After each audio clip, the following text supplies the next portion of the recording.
स्वागत है आप सभी को आज के क्लास में। और आज हम लोग क्वेश्चन को आगे कंटिन्यू रखते हैं, जो कि हम लोगों का मिडवाइफरी का क्वेश्चन चल रहे हैं। जो भी इम्पोर्टेंट क्वेश्चन है वो सारे क्वेश्चन हम लोग देख रहे हैं।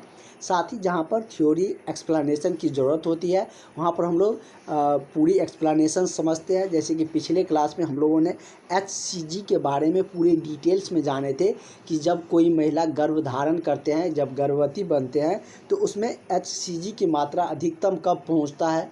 HCG की मतलब मूत्र और रक्त दोनों में उसकी मात्रा पहुंच जाती है और उसी से गर्भवती का पता चल पाता है।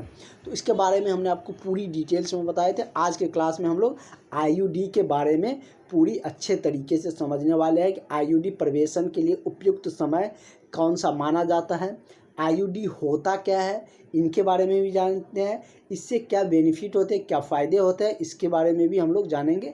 तो इस वीडियो के आप लोग लास्ट तक बने रहिएगा। पूरी क्लास में आपको सारी जानकारियाँ मिलने वाले हैं। साथ ही एक और इन्फॉर्मेशन आप लोगों को बता दें कि नेक्स्ट संडे से आप लोगों का टेस्ट स्टार्ट हो जाएगा। जो भी अभ्यर्थी अभी तक क्लास ज्वाइन नहीं किए हैं, अब क्लास ज्वाइन कर लीजिए। अब आप लोगों का टेस्ट सीरीज भी स्टार्ट होने वाला है।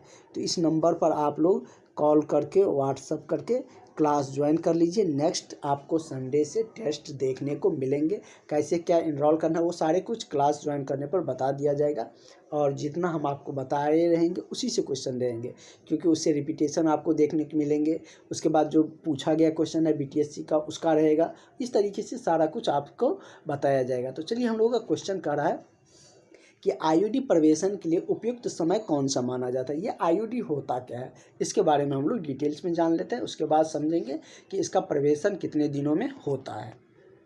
तो IUD का फुल फॉर्म भी समझेंगे, ये होता क्या है, कैसे लगाए जाते हैं। मतलब कि ये क्या होता है कि गर्भधारण को रोकने के लिए एक छोटा सा T आकार का, मतलब एक शेप का डिवाइस होता है, कह लीजिए उपकरण होता है, जो कि महिला को गर्भाशय में डाला जाता है। और ये डॉक्टर या अनुभवी नर्स के द्वारा योनि के मार्ग से लगाए जाते हैं। कैसे होते हैं ये यहाँ पर आप लोग देख सकते हैं। इसमें मतलब कि क्या होता है कि जैसे कि ये योनि मार्ग है, उससे ऊपर यहाँ पर वर्टेक्स हो गया, और यूटेरस में ये सेट किया जाता है योनि के मार्ग से। सॉरी, तो यहाँ पर जो T शेप का जो लगा हुआ है यही IUD है। और ये मतलब कि गर्भाशय में ये IUD है, गर्भाशय में लगाया जाता है यूटेरस के ऊपर। और ये मतलब कि योनि से ऊपर सेट किया जाता है, योनि मार्ग से ये लगाए जाते हैं। ठीक है, कोई दिक्कत?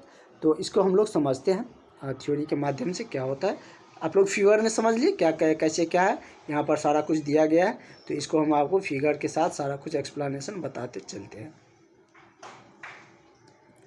कह रहा है कि गर्भवती युक्त, जो गर्भवती होते हैं, गर्भाशयी युक्त होते हैं, जो गर्भ धारण करते हैं, तो उसका IUD का फुल फॉर्म क्या होता है? IUD का है क्या?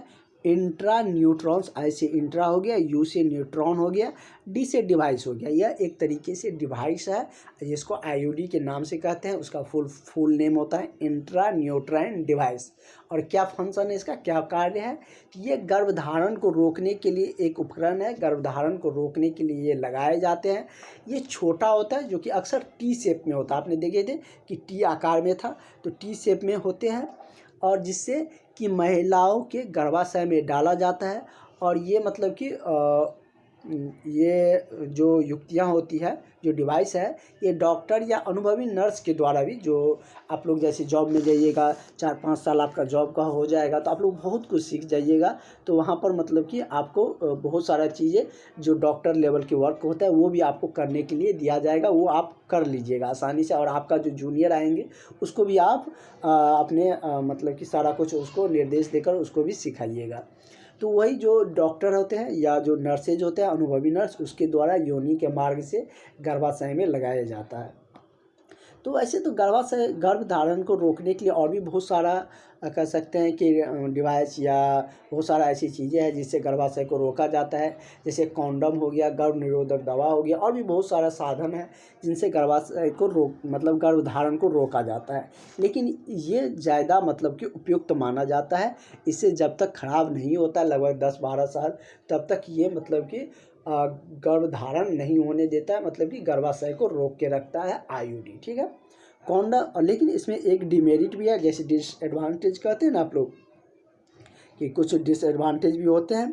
तो वो भी इसमें ये है डिसएडवांटेज कि ये मतलब कि कोई संक्रमण को नहीं रोकता है, क्योंकि एक डिवाइस है, ये संक्रमण को कैसे रोकेंगे। लेकिन कॉन्डोम के यूज करने पर क्या होता है कि संक्रमण को भी रोकने का कार्य करता है और साथ ही ये मतलब गर्भधारण को भी रोकते हैं। लेकिन कभी कभी ये हो जाता है कि कॉन्डोम यूज करने पर भी गर्भधारण हो जाती थी, लेकिन ये आईयूडी यूज करने पर लगाने पर गर्भधारण नहीं होते हैं।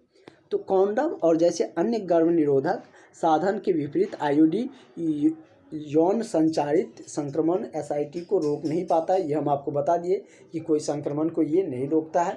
अब गर्भधारण को रोकने के लिए कॉन्डोम के साथ आईयूडी दोनों को मतलब कि कॉन्डोम के साथ आईयूडी मतलब आईयूडी लगाकर उसके बाद कॉन्डोम का भी यूज करके उपयोग करके एक साथ एसआईटी के जो संक्रमण है उस जोखिम को रोका जा सकता है। तो इतने इसका मतलब कि थ्योरी पॉइंट थे, इसके एक्सप्लेनेशन थे, वो सारा कुछ हम आपको बता दिए। और इसमें क्या कुछ है, बहुत ज़्यादा कुछ तो था नहीं, जो भी समझाने के लिए था वो सारे कुछ हम आपको समझा दिए। तो चलिए हम लोग फिर वापस अपने क्वेश्चन पे चलते हैं।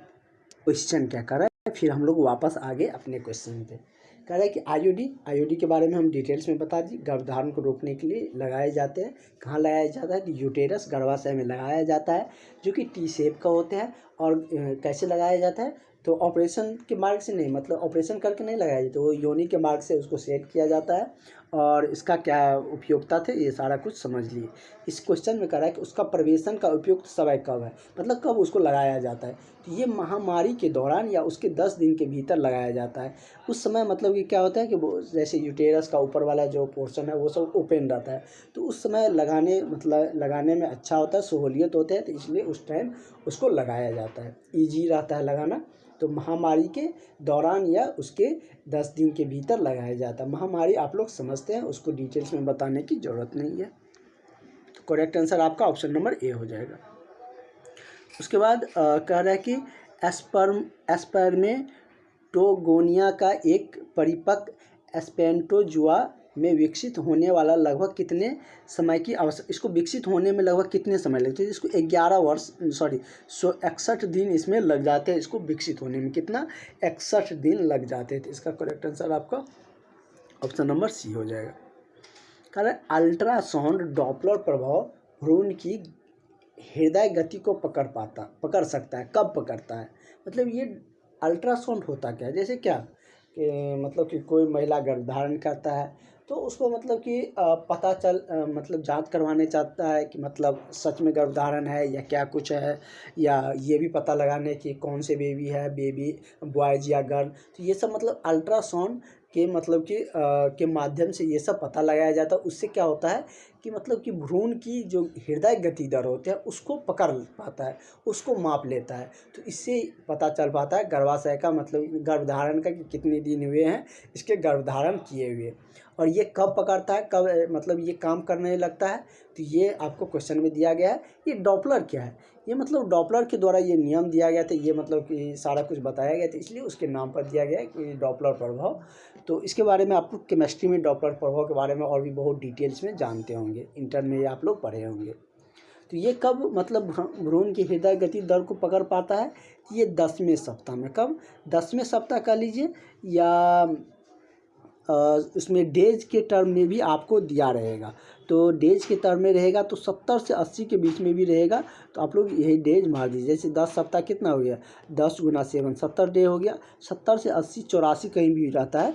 तो इतने दिन में क्या होता है कि मतलब कि अल्ट्रासाउंड जो होता है मतलब कि वो भ्रूण की हृदय गति दर को मतलब उसकी धड़कन को पकड़ पाता है।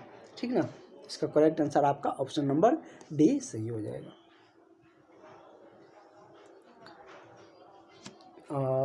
तो अगला क्वेश्चन है हम लोगों का, अगला क्वेश्चन आपका क्या कर रहा है कि नेक्स्ट क्वेश्चन कर रहा है कि निषेचित अंडे को आरोपण किया, मतलब आरोपण की जो क्रिया होती है वो मतलब कि कब होते हैं। तो ये हम आपको फर्टिलाइजेशन का जब क्लास ले रहे थे वहाँ पर हमने आपको इसके बारे में डिटेल्स में बताए भी थे। जो भी स्टूडेंट वो क्लास नहीं देखे हैं वो लोग क्लास ज्वाइन कर लीजिए, आपको वो सारा क्लास मिल जाएगा जो क्लास आपका छूट गया है, क्योंकि सारे क्लास एक दूसरे से रिलेटेड होते हैं। और आप लोग अभी वेट क्या चीज़ का कर रहे हैं, वैकेंसी आने वाले हैं, अपनी तैयारी अभी से बूस्ट नहीं करिएगा, पूरी तैयार नहीं रहिएगा, पूरा प्रिपरेशन आपका अच्छा नहीं रहेगा तो किस तरीके से आपका कंपटीशन एग्ज़ाम निकलेगा। इसलिए आप लोग जितनी जल्दी हो सके क्लास में इनरोल हो जाइए, क्लास में जुड़ जाइए। आपको डेली क्लासेज मिलेंगे एक्सप्लेनेशन के साथ, उसके बाद नोट्स मिलता है, सारा कुछ आपको मिलेंगे, टेस्ट सीरीज मिलेंगे। तो आप लोग इतने बढ़िया अपॉर्चुनिटी को मिस मत करिए। तो ये फर्टिलाइजेशन की क्रिया में जो निषेचित अंडे का आरोपण क्रिया होती है वो कहाँ होता है? तो अंड जनन में लगभग 7 से 10 दिन के बाद होता है। कब होता है? तो अंड जनन में जाकर होता है, और ये मतलब कि 8 से 10 दिन 7 से 10 दिनों के बाद होते हैं। नेक्स्ट है, इसका आंसर आपका ऑप्शन नंबर डी हो जाएगा। कह रहा है कि डिलीवरी के बाद पहले 5 से 6 दिनों में डिस्चार्ज की औसतन मात्रा लगभग कितना होती है? तो डिलीवरी के जो मतलब डिलीवरी के बाद जो पहला 5 से 6 दिन होता है उसमें जो डिस्चार्ज की क्या औसतन होती है वो लगभग कितना होता है? तो 250 मिलीलीटर के आसपास होता है। कितना? तो 250 मिलीलीटर। इसका करेक्ट आंसर आपका ऑप्शन नंबर बी हो जाएगा। अच्छा, पहले ये क्वेश्चन देख लेते हैं, यहाँ पर भी आपको एक्सप्लेनेशन के साथ बता देते हैं पूरे। ये क्वेश्चन कह रहा है कि गर्भ अवस्था की कौन सी अवधि में शुरुआती एमनियोन्स टेनिस किया जाता है? तो ये कब किया जाता है? तो ये आपको 11 से 15 सप्ताह के अंदर में किया जाता है। कब किया जाता है? 11 से 15 सप्ताह। तो इसका करेक्ट आंसर आपका ऑप्शन नंबर बी हो जाएगा। और जो क्लास ज्वाइन किए हैं, ये पीडीएफ जिसको नहीं मिले हैं वो लोग आप मैसेज ज़रूर कर दीजिएगा कि वैसे बहुत को मिला है, कुछ कुछ स्टूडेंट करते कि नहीं मिला। जिसको भी लग रहा है कि ये वाला नहीं मिला है, एक बार मैसेज कर दीजिएगा, हम आपको भेज देंगे। अगला है कि प्राथमिक ओसाइट में क्रोमोसोम की संख्या कितनी होती है? और फर्स्ट ऑफ ऑल ये आप लोगों को जानना चाहिए, मतलब कि आप लोगों को आता होगा वैसे बहुत सारे को, क्योंकि आप सब पढ़े होंगे, 11th-12th में भी पढ़े होंगे, आपके कोर्स में एएनएम के कोर्स में भी थे। तो मतलब कि ह्यूमन में, मतलब कि मानव में कितना मतलब क्रोमोसोम होता है? क्रोमोसोम की बात आई है तो इसके बारे में पूरी बता देते हैं, ताकि आपको किसी तरीके से क्वेश्चन पूछे तो आप उसको मिस मत करिएगा। क्रोमोसोम मतलब ये इंग्लिश में इसको बोलते हैं, इंग्लिश में नाम इसका क्रोमोसोम है। हिंदी में इसका क्या नाम है? तो हिंदी में इसका गुणसूत्र बोलते हैं। क्या बोलते हैं? गुणसूत्र। ठीक है, क्रोमोसोम का हिंदी में गुणसूत्र बोला जाता है, इंग्लिश में इसका नाम क्रोमोसोम है। और क्रोमोसोम के कारण ही जो बच्चे जन्म लेते हैं उसमें माँ बाप का गुण आते हैं। तो ये सर ये तो डीएनए जीन के कारण होते हैं। तो ये मतलब कि क्रोमोसोम के अंदर ही, गुणसूत्र के अंदर ही डीएनए पाया जाता है। इसके अंदर ही क्या होता है? डीएनए होता है।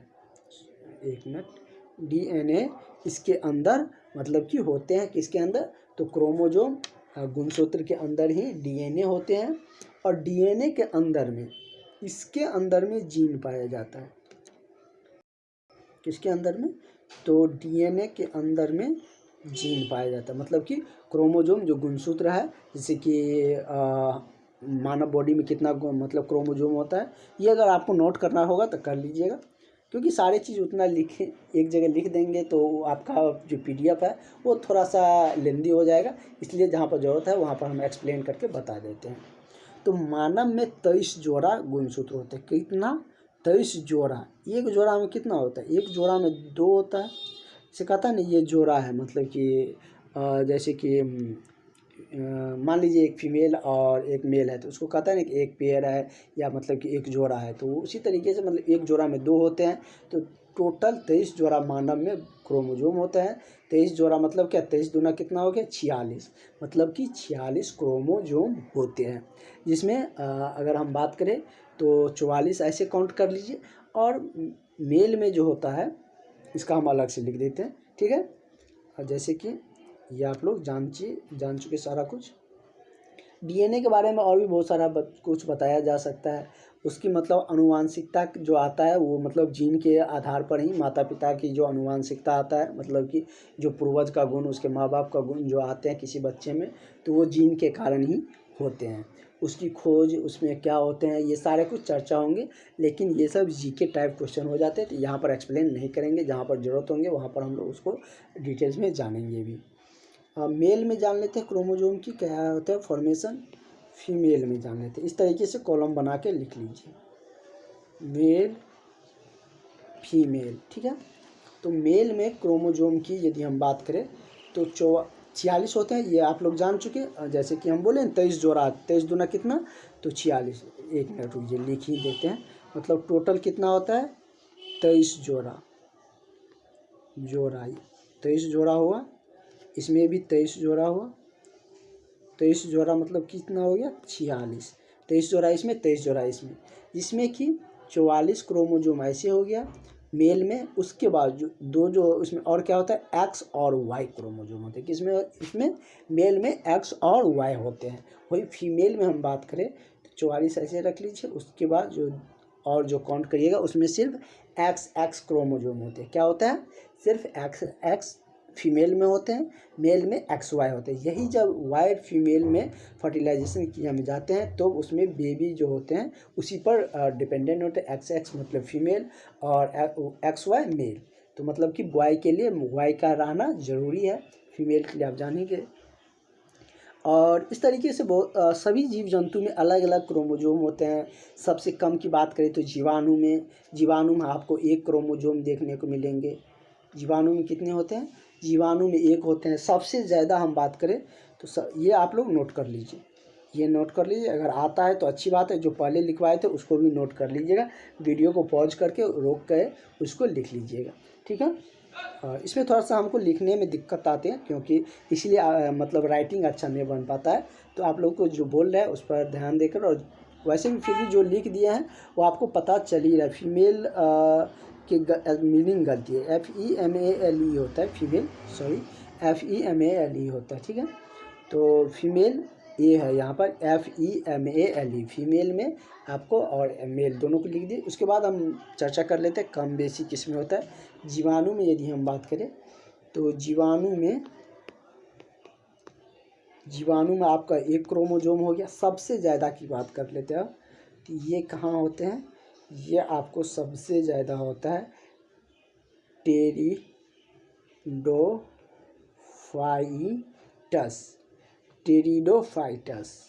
टेरिडोफाइटस में कितने होते हैं, तो इसमें 1600 होते हैं। कितना, सबसे ज़्यादा क्रोमोजोम टेरिडोफाइटस में होते हैं, 1600 क्रोमोजोम होते हैं। जीवाणु में एक होते हैं। इस तरीके से बहुत है, अलग अलग जीव जंतु में अलग अलग होते हैं। वहाँ से क्वेश्चन एक ही दो बार पूछा गया है, तो या तो ये ज़्यादा वाला पूछेंगे या कम वाला पूछेंगे, और डिटेल्स में आपको पढ़ने की ज़रूरत नहीं है। सबका अलग अलग होता है।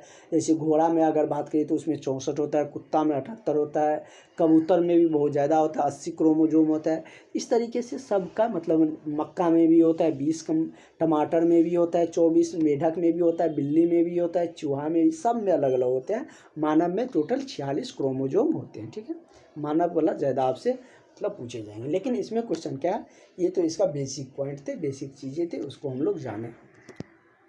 इसमें कह रहा है कि प्राथमिक उसाउट में क्रोमोजोम की संख्या कितनी होती है, तो इसमें जो होते हैं 44 प्लस XX होते हैं। कितना होता है, 44 प्लस XX। इसका करेक्ट आंसर आपका ऑप्शन नंबर ए सही हो जाएगा। इससे पहले वाला ये वाला क्वेश्चन हम देख चुके थे। नेक्स्ट है कि द्वितीयक जो कसाइट होता है उसमें क्रोमोजोम की संख्या कितनी होती है। इसमें द्वितीयक जो चरण आते हैं जिसमें 22 और X आ जाता है, इसमें कम उसका आधा हो जाता है। इसमें कितना था, मतलब कि 44 XX था, इसमें जो 22 X आ जाता है, ठीक है। ऑप्शन बी आ जाएगा, मतलब ज़्यादा दिक्कत है ना, उसका आधा हो जाता है। उसके बाद नेक्स्ट क्वेश्चन हम लोगों का क्या कह रहा है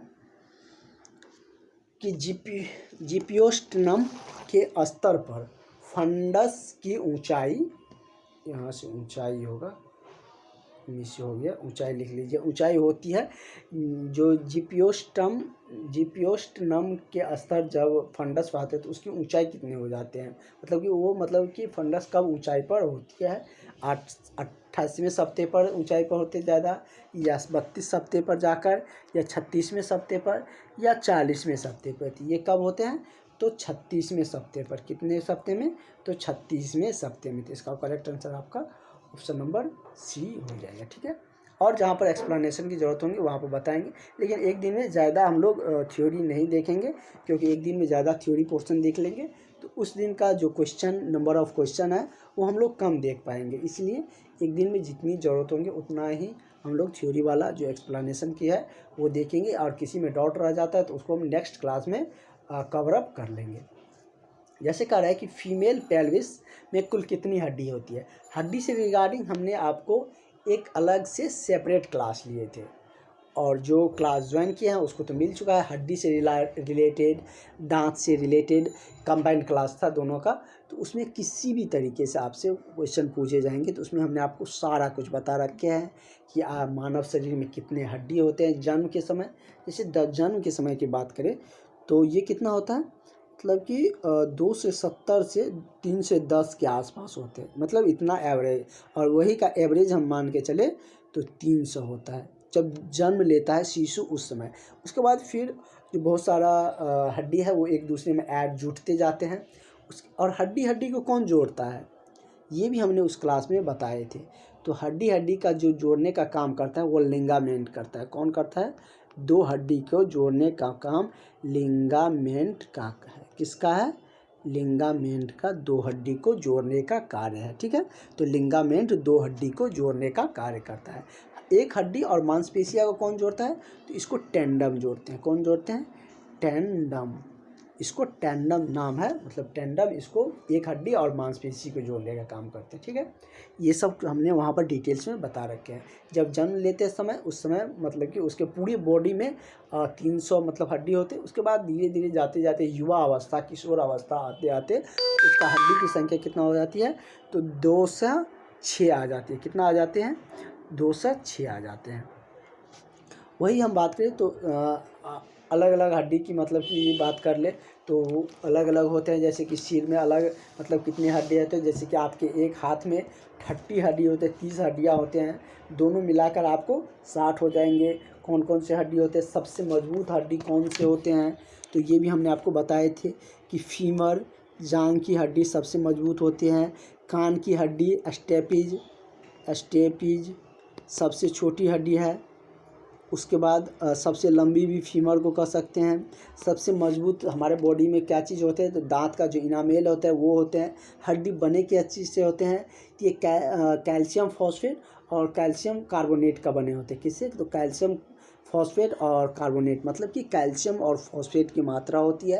अगर जब हड्डी से संबंधित कोई दिक्कतें आती है तो डॉक्टर कैल्शियम की गोटी देता है। कैल्शियम खाना पड़ता है। जब चोट लगते हैं, आपके हड्डी में फ्रैक्चर आ जाते हैं तो उस समय कैल्शियम दिए जाते हैं, क्योंकि हड्डी उनसे मतलब कि उसको पोषण तत्व मिलते हैं, मतलब कि ज़्यादातर उसमें यही रहते हैं। और हड्डी में क्या क्या मतलब पाया जाता है? उसमें बहुत सारा विटामिन्स, बहुत सारे मिनरल्स हड्डी में पाए जाते हैं। जैसे कि नॉन वेजिटेरियन होंगे तो कुछ खाते होंगे चिकन या मटन, कुछ खाते होंगे तो हड्डी जब खाते होंगे तो उसके अंदर बहुत सारा मतलब मिलते होंगे पदार्थ, वो उसमें मतलब क्या उसका प्रोटीन बहुत सारा उसमें जो है वो सारा कुछ उसमें रहते हैं। लेकिन अब मेरा क्वेश्चन क्या है कि फीमेल के पेल्विक में कुल कितनी हड्डी होती है? मतलब कि यहाँ पर ज़रूरत आ जाती है, इसलिए हम आपको बता दिए, क्योंकि किसी तरीके से आपके क्वेश्चन आए तो आप लोग उसको गलती नहीं करें। यही इसीलिए हम कहते हैं कि स्टार्टिंग से क्लास करते रहिए, आपको कहीं पर कोई दिक्कत नहीं आएंगे। तो आप लोग मतलब कि इधर उधर के चक्कर में मत रहिए, जल्द से जल्द क्लास जुड़ जाइए, क्योंकि एक क्लास छूटते हैं तो आपको दिक्कतें आगे आएंगे। सब एक दूसरे से रिलेटेड होते हैं। तो फीमेल पेल्विस में कुल हड्डी की संख्या कितने होते हैं? 4 होते हैं। कितने होते हैं? फीमेल में जो पेल्विस की हड्डी होती है वो कितने होते हैं? 4 होते हैं। ठीक है, यहाँ पर और ज़्यादा डिस्कस नहीं करेंगे, आगे चलते हैं नेक्स्ट क्वेश्चन पे। ये तो आपका बहुत बड़ा क्वेश्चन लिखा रह गया है। कह रहा है उपयुक्त उम्मीदवार में यदि एंटी-डी संप्रतिरक्षीकरण की रोकथाम हेतु प्रसव के बाद कितनी अवधि के अंतर में HRD इम्यूनोग्लोबिन जो होता है वो देना चाहिए? मतलब कि HRD का जो इम्यूनोग्लोबिन घोल होते हैं वो कब देना चाहिए? मतलब कि प्रसव के बाद आपको पता है कि बहुत सारा एनर्जी लॉसेज होते हैं, तो ये सब दिए जाता है। इंस्टेंट एनर्जी, तुरंत एनर्जी गेन करें, इसके लिए ये सारा कुछ दिए जाते हैं। तो वही कह रहा है कि उपयुक्त उम्मीदवार को एंटी-डी संप्रतिरक्षीकरण की रोकथाम के लिए मतलब प्रसव के बाद कितने समय के, कितने अवधि के अंदर में मतलब कि HRD का इम्यूनोग्लोबिन घोल देना चाहिए? तो ये कितने घंटे में? तो 24 घंटे, मतलब कि एक दिन जो 24 आवर होते हैं, 24 ने 72, एक दिन मतलब 24 एक दिन नहीं हुआ, मतलब कि 72 आवर में। तो 72 आवर में क्या होता है, मतलब कि इसका मतलब कि HRD जो इम्यूनोग्लोबिन होते हैं वो दिए जाते हैं। तो दिन में अगर बात लिखा रहे तो 24 घंटा कितना होता है, एक दिन होते हैं। तो ये कितना हो गया, 3 दिन हो गए, 24 या क्या 72 हुआ ना, 3 डेज हो गए, या तो 3 डेज कहिए या 72 घंटा कहिए। तो 72 घंटा के अंदर में HRD का इम्यूनोग्लोबिन घोल देना चाहिए। ठीक है, नेक्स्ट क्वेश्चन की तरफ हम लोग बढ़ते हैं। अगला क्वेश्चन देखते हैं क्या कुछ कह रहे हैं।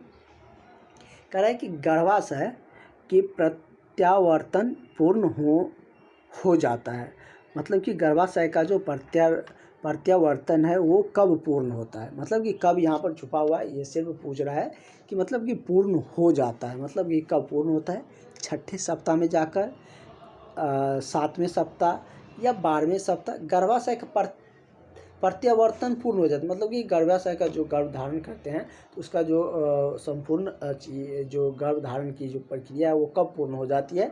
तो ये आपको जैसे दिया गया है 6 सप्ताह तक, या 8वें सप्ताह आते आते, या 12वें सप्ताह, या आपका नेक्स्ट दिया गया है 16वें और भी होता है। तो ये कब हो जाते हैं, मतलब गर्भाशय का जो प्रत्यावर्तन है वो 6 सप्ताह में पूर्ण हो जाता है। कितने सप्ताह में, तो 6 सप्ताह में ये पूर्ण हो जाते हैं। ठीक है, नेक्स्ट क्वेश्चन की तरफ हम लोग बढ़ते हैं।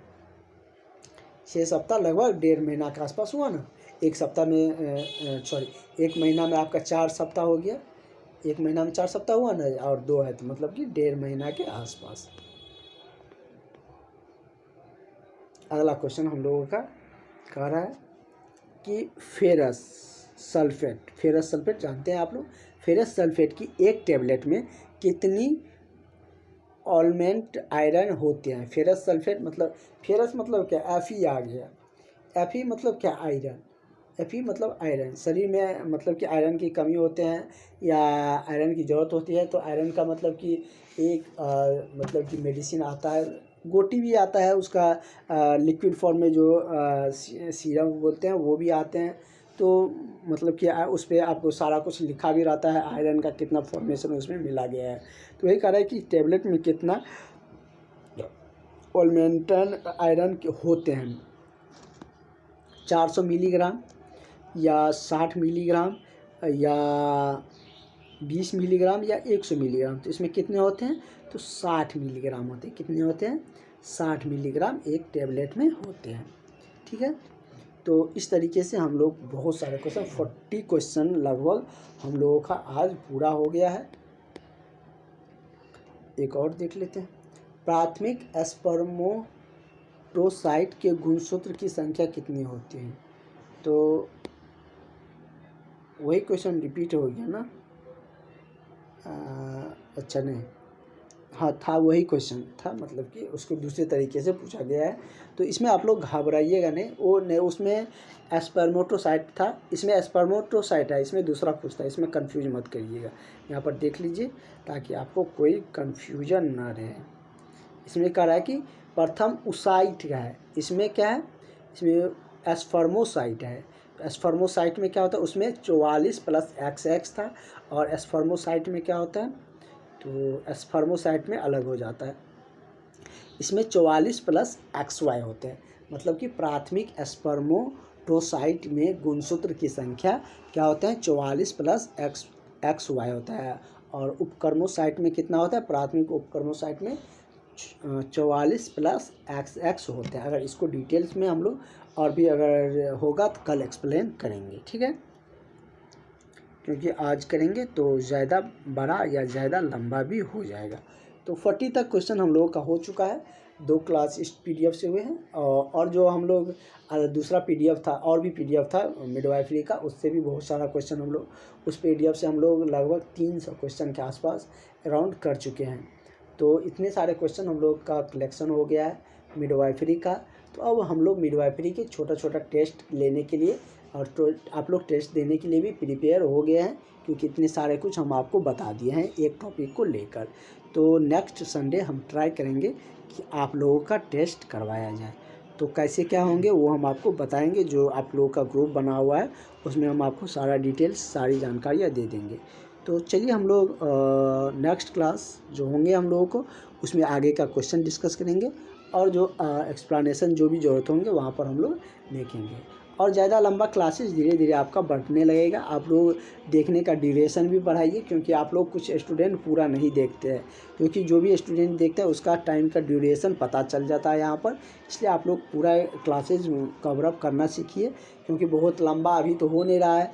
जब आपका एग्ज़ाम नज़दीक आ जाएगा तो आपका क्लासेज भी बढ़ जाएंगे, 1 से 1.5 घंटा होने लगेगा। अभी कम देर का होता है, धीरे धीरे क्लास का ड्यूरेशन बढ़ने लगेगा। ठीक है, तो मिलते हैं हम लोग नेक्स्ट क्लास में। Thank you.